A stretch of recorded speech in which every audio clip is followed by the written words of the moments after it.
हमारे साथ बात करने के लिए इस वक्त गुरतेज भुल्लर जी हैं, जिनकी पत्नी गुरप्रीत कौर को कल गोली लगी और उनकी मौत हो गई। गुरतेज जी, ये घटना 6 साढ़े 6 बजे की घटना है।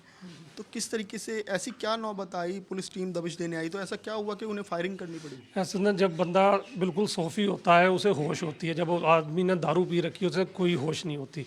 अगर वो सही होते, दारू वगैरह ना पी होती तो वो नीचे ही बात करते। वो ऊपर आ गए, कमरों में घुस गए और सिविल ड्रेस में, हाथों में पिस्टल पकड़े हुए हैं, बदतमीजी कर रहे हैं। जब उन्हें रोका गया, 2-3 जनों को मैं नीचे ले गया, मैं खुद नीचे चले गया। यहाँ पे वाइफ और भाभी रह गई, दोनों ऊपर खड़ी थी और 2 पुलिस वाले ऊपर। तो उन्होंने कहा तुम भी भैया नीचे चले जाओ, यहाँ हम लेडीज़ हैं, ऊपर नीचे जाके बात कर लो। वो नीचे चले गए हैं।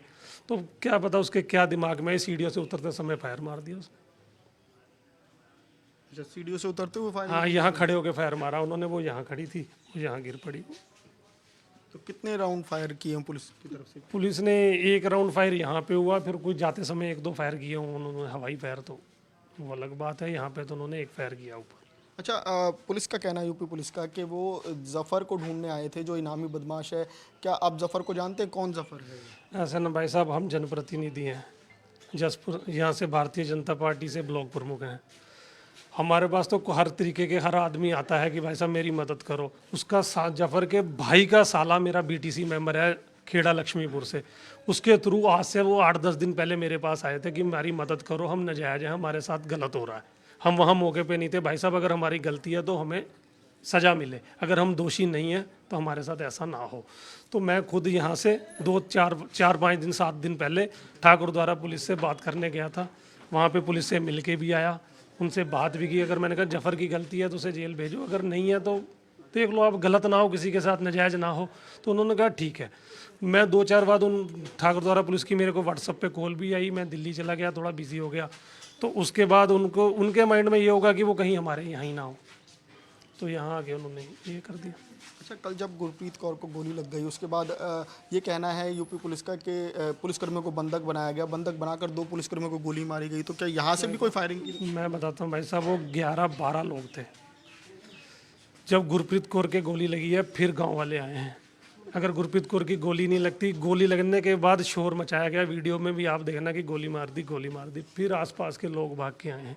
अगर हमने उनके साथ गलत करना होता, वो अगर इतने सच्चे थे तो हमारे जब काशीपुर हॉस्पिटल कुंडा थाने की पुलिस उन्हें ले गई थी और हमारे गाँव वालों ने खुद 5 लोगों को पकड़ के पुलिस को दिया, तो अगर हमारे दिल में कुछ गलत होता, जहाँ अगर वो इतने सच्चे थे तो वो काशीपुर हॉस्पिटल से भागे क्यों?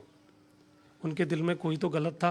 फिर उन्होंने भागते समय सूर्या चौकी पे पुलिस से बदतमीजी की कि हम भाग के किसी तरीके से ठाकर द्वारा पहुंच जाएं, और उन्हें इस चीज़ का पता लग गया था जिसके गोली लगी है प्रमुख साहब की वाइफ है, तो कोई गड़बड़ ना हो जाए। तो हम बिना किसी नोटिस के, बिना किसी इत्तला के उत्तराखंड में आए हैं और उन्होंने फिर जाके अपनी प्री प्लान किया। सच्चाई सच्चाई होती है भाई साहब। उस टाइम वीडियो, हर चीज़ है, टाइम है, वो कितने बजे आए हैं, उनकी लोकेशन है, उनके वाइपन यहाँ पकड़े गए, उनकी गाड़ी यहाँ रह गई, उनके फ़ोन यहाँ रह गए।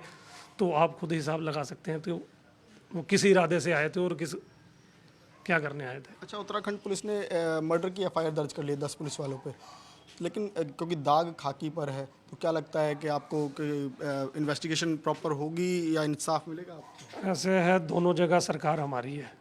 अगर हमारे साथ ही इंसाफ नहीं होगा तो फिर किसी आम आदमी को तो इंसाफ मिलेगा ही नहीं। और मेरी सीएम साहब से भी, उत्तराखंड धामी जी से भी और माननीय जोगी जी से भी यही कहना है, जो सच्चाई है वो होनी चाहिए। ये कि नहीं कि पुलिस की गुंडागर्दी होनी चाहिए। 15 दिन पहले जोगी जी ने जब बीसी ली, यूपी की मीटिंग हुई है सभी अधिकारियों की, मुरादाबाद पुलिस की खास तौर उन्होंने पूरी झाड़ लगाई है। मुरादाबाद पुलिस को ही उन्होंने नाकामियाँ बताते हुए, 2 कांड हुए मुरादाबाद में। एक वो लड़की जो आपने देखा होगा बिना कपड़ों के रोड पे पाई गई, मिली वो, और उसमें जोगी जी ने झाड़ लगाई है। और अगर इतने अच्छे होते तो इनकी झाड़ नहीं लगती। अब इन्होंने दोबारा ये हरकत कर दी उत्तराखंड में आके। भाई साहब, मैं यही चाहता हूँ कि मुझे इसमें न्याय मिले। लेकिन जिस तरीके से आप कह रहे हैं कि जो हॉस्पिटल है वहाँ से आराम से यूपी पुलिस के जवान निकल गए, तो उसको लेकर संदेह नहीं होता कि फिर कहीं पुलिस मदद कर रही है? कहीं ना ऐसा ना, थोड़ी बहुत मदद तो तुम्हें, मैं कहता हूँ, होती है, की होगी जरूर। अगर मदद नहीं की होती तो वो कैसे भाग जाते। 5 लोग वीडियो देंगे आपको, प्रॉपर वीडियो है, हर चीज़ है। कुंडा पुलिस की गाड़ी में बिठाए, एसओ साहब उन्हें लेके गए अपनी सुपुर्दगी में, और बाद में कहते हैं वो भाग गए।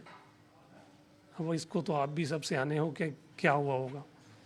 जी बिल्कुल, देखिए ये भुल्लर जी हैं जो पूरी घटना बता रहे हैं और साथ ही साथ सवाल खड़े कर रहे हैं। यूपी पुलिस पर तो हैं ही सवाल गंभीर, लेकिन साथ ही साथ उत्तराखंड के पुलिस के ऊपर भी सवाल हैं कि आखिर जब यहाँ से तमाम पुलिसकर्मियों को पकड़कर उत्तराखंड पुलिस के हवाले किया गया था, वो कैसे हॉस्पिटल से निकल गए। कैमरा संजय के साथ में कौशिक, न्यूज़ 24 काशीपुर उत्तराखंड। नमस्कार, मैं हूं मानक गुप्ता।